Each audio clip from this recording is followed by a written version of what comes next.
Here we are now, the second of three lectures on Malinowski's Crime and Custom in Savage Society. We're starting now with Chapter 9, Reciprocity as the Basis for Social Structure. So here he kind of recapitulates what we've gotten out of the previous chapters with the claim that the whole structure of Trobriand society is founded on the principle of legal status.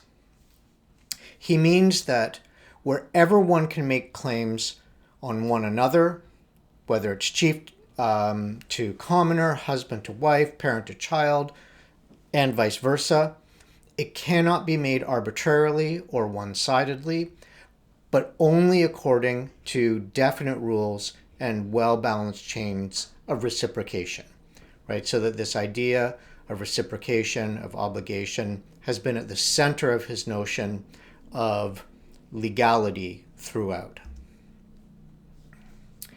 The implication is that as wealthy, powerful, awe-inspiring as the chief may be, nonetheless, he's subject to strict legal constraints and norms organized on the principle of give and take, as he just went through in the previous chapter.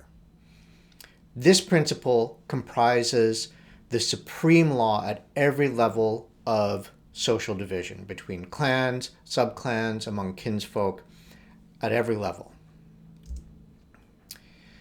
Even the most intimate of relationships, then, say between brothers or brother and sister, are governed by mutuality, reciprocity, again giving the lie to the idea of primitive communism, as he's already gone through in previous chapters.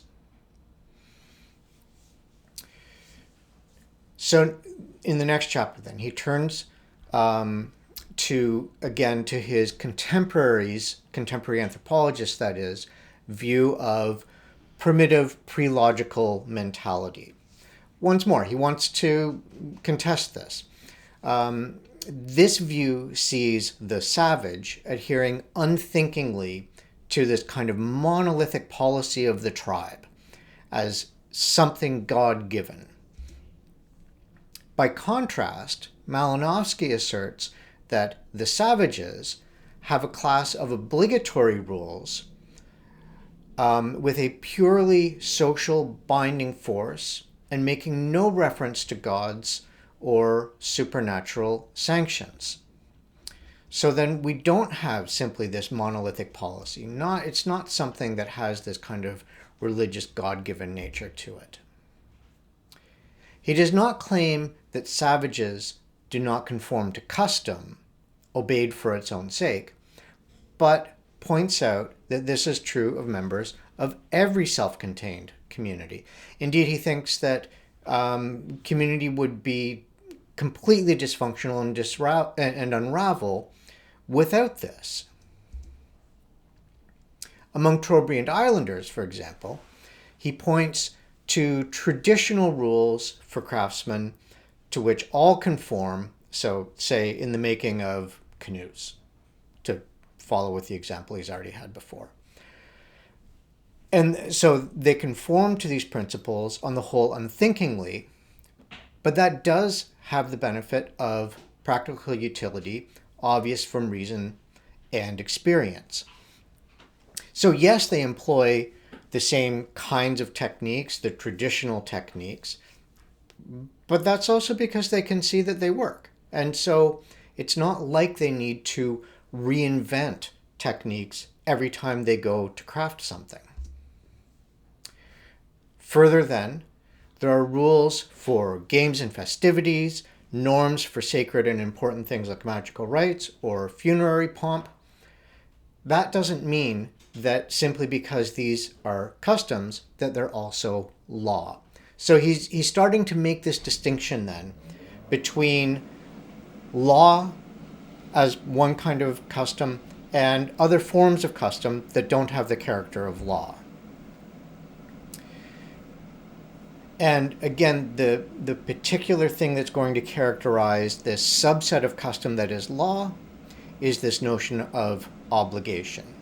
So that you can have rules for games that are not necessarily based on the idea of obligation, and so on.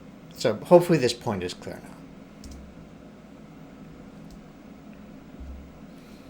And now we get to what he takes to be an anthropological definition of law. He says, the rules of law stand out from the rest in that they are felt and regarded as the obligations of one person and the rightful claims of another. They are sanctioned not merely by psychological motive, but by a definite social machinery of binding force based upon mutual dependence and realized in the equivalent arrangement of reciprocal services, as well as the combination of such claims into strands of multiple relationship. Malinowski already has cautioned us against all-encompassing views of group sentiment or collective responsibility, but also points out here that his examples have shown not all primitive law is criminal law. So there's a distinction he wants to make between these notions of obligation that fit into what we might consider on the model of civil law, right? So that everything that we've looked at so far has been better suited to an idea of civil law than to something like criminal law. He says then, in our own province, we have so far met with positive commandments only, the breach of which is penalized, not punished, right? So we have a distinction here between penalty and punishment. Punishment will correspond to criminal law, penalty to civil law. So the breach of which is penalized, not punished, and the machinery of which can by no Procrustean methods be stretched beyond the line which separates civil from criminal law. We're going to see that there are other distinguishing characteristics between the two. It's not just the divide of penalty for civil law, punishment for criminal law. There will be other distinguishing criteria as well, but we'll get to those. He characterizes civil law as governing all of tribal life through binding obligations that, again, one party takes as right, the other recognizes as duty, and the mechanism of reciprocity and publicity keep them in force. We've seen this in the past already, right, where he's talked about the way that reciprocity provides people with the capacity to enforce what they take to be their rights. So if they're shorted or they feel that they've been shorted, then they have the opportunity through the force of reciprocation to return that in kind. But that where they think they can get away with it without it becoming public, they might well do that. So that this idea of publicity is also very important, being seen to have failed to live up to your obligations. That's what keeps people really in line. And so that the sanction has this dual quality, right? That one, reciprocity allows the exchange partner the opportunity always to respond to either your generosity or your, let's say, meagerness with what you offer, but publicity of your shortchanging of your exchange partner will also be very serious. The laws are elastic, though, and they entail not just penalties for failure, but also premiums for exceeding their requirements. So that when you are unusually generous, you can expect that at some point in the future, that unusual generosity will also be reciprocated to you. Possibly not right away, but when your exchange partner has the capacity, then you can expect that will balance out in the future. Of course, that's also good for the exchange partner because status, prestige come from public displays of generosity. He says then, Their stringency is ensured through the rational appreciation of cause and effect by the natives, combined with a number of social and personal sentiments such as ambition, vanity, pride, desire for self-enhancement by display, and also attachment, friendship, devotion, and loyalty to the kin. Again, these things should perhaps seem obvious, but Malinowski is trying to push back against a kind of anthropological sentiment, at least as he detects it up to this point, that paints the natives or the savages as not especially possessed with rationality, as following laws kind of slavishly, uniformly, monolithically.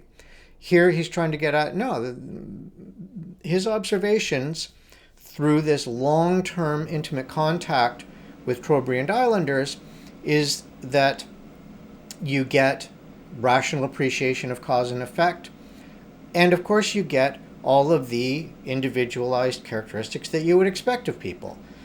Personal sentiments, ambition, vanity, pride, all the other things that he lists.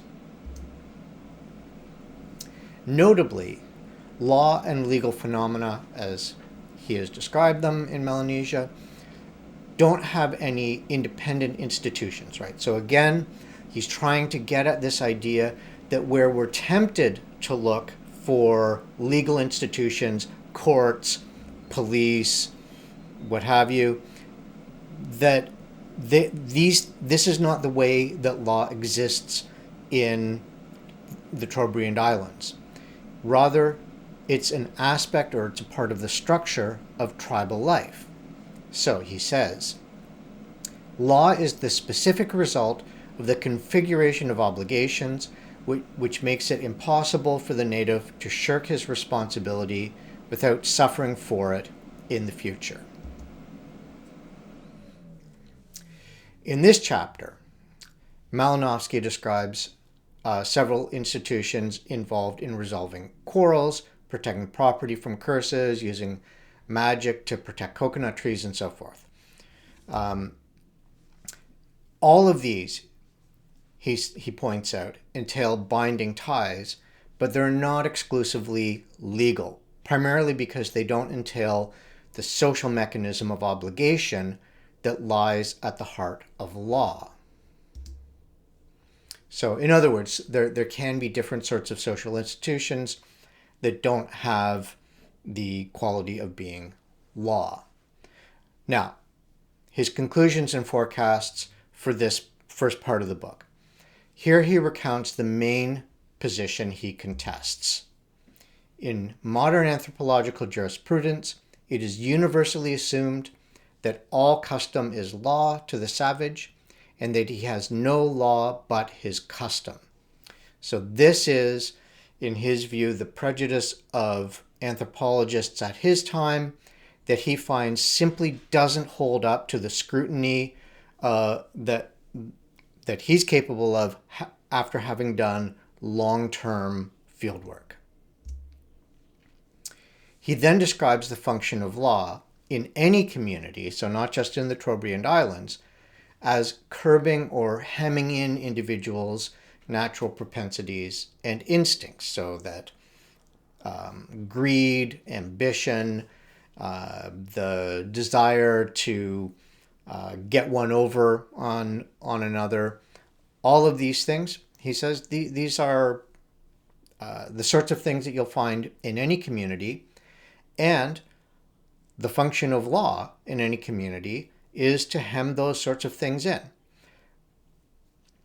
Further, they impose non-spontaneous compulsory behaviors in the service of cooperation for common goals and based on mutual concessions and sacrifices. So that the non-spontaneous aspect of it is that these are not reflexive for anyone, at least for Melanesians, but rather these are the force of law here has to do with the way that, say, a Trobriand Islander engaged in exchange with an exchange partner will have to consider the possible implications of not living up to his obligations. There are many rules and conventions among Melanesians, he says, that promote conformity and conservatism. So again, this is one of the ideas that he finds prevalent among anthropologists at his time, that the savages are intrinsically conformist and conservative with respect to tradition, custom, and so forth. These, he thinks, though, mostly circulate around things like maintaining manners. Whoops. Got ahead of myself. It's those that orient to obligation and mutuality, though, that make up law and that permeate social life. All right, now part 2.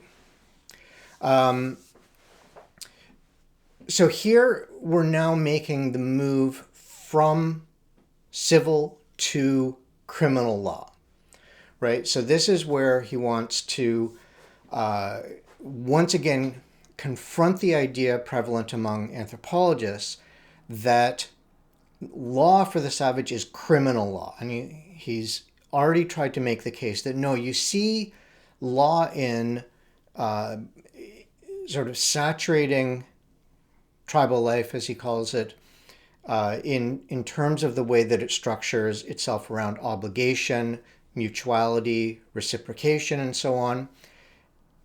That is a form of law on the model of civil law that is pervasive. Now he's turning to what he takes to be indeed the lesser part of law, even though it's been presented in the anthropological literature as the overwhelming feature of savage society. He says, well, no, actually, this is not the thing that permeates society, these cases of criminality. So we move then from civil law as the ordinary, not the singular,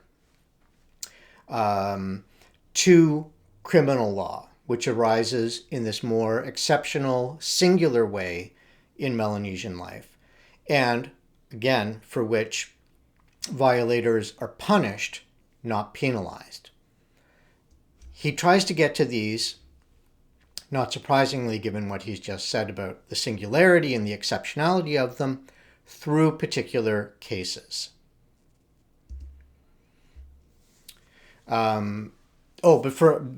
So some principles that he says sort of structure the way that criminal law arises. So the primary one, the one that's most important, is the idea of mother right, which rules that a child is bodily related and morally beholden by kinship to its mother and her only.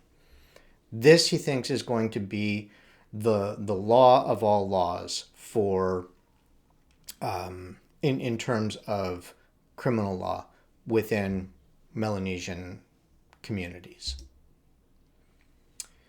So that all things like succession to rank, power, dignities, economic inheritance, rights to land, local citizenship and clan membership, all of these flow, he says, from mother right. So that is sort of the defining right with respect to all of these others.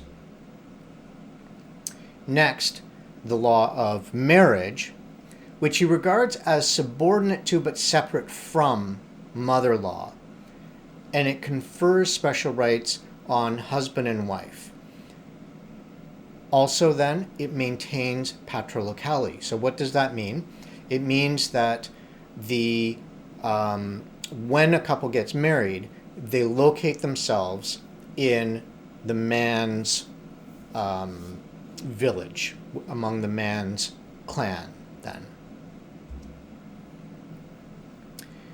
There are other independent legal systems, he says, concerning the constitution of the village, the position of the headman, or the public magicians' privileges and duties. So that there are a number of other legal systems that exist as well as marriage law, none of which has the status of mother right. The question for Malinowski is how these various legal systems coexist in the flow of life. Do they conflict? We'll find out that they do.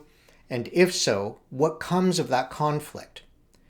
So now, as I say, to try and work through this, he turns to specific cases. Again, he does this because he thinks that instances of criminality are exceptional rather than everyday. And so he wants to look at this not through the sorts of things that pervade everyday life, that would be civil law, but rather through these dramatic instances of criminality. The first case he recounts involves a boy who has committed suicide. This occurs while he's in a neighboring village. There's a great uproar. He hears it, so he follows people to the neighboring village where a boy has just committed suicide. He learns that the reason for this has to do with the boy breaking the rules of exogamy. Exogamy is the requirement that one marry or indeed engage in sexual relations only with people outside one's own group. So endogamy would be the obligation to marry within one's own group, exogamy outside one's own group. So this boy has broken this rule. He's done this with his maternal cousin, so the daughter of his mother's sister. They've had this illicit affair. It hasn't been secret, though. So this is the odd thing. It's been generally known. People disapprove of it, but they haven't brought an end to it. It's been sort of tolerated as long as it's not being public, right? As long as it hasn't been out in people's faces. This is fine until the day that the would-be lover of the girl, the one who wished to woo her, but who has been rejected by her, publicly accuses the couple of incest. And then he hurls what apparently are intolerable insults at the boy. Malinowski doesn't recount what the insults are. He simply says that they are the kind of thing that would be absolutely intolerable. He then recounts the story like this. Next morning, he, the boy, put on festive attire and ornamentation, climbed a coconut palm, and addressed the community, speaking from among the palm leaves and bidding them farewell. He explained the reasons for his desperate deed and also launched forth a veiled accusation against the man who had driven him to his death, upon which it became the duty of his clansmen to avenge him. Then he wailed aloud, as is the custom, jumped from the palm some 60 feet high, and was killed on the spot. There followed a fight in the village in which the rival was wounded, and the quarrel was repeated during the funeral.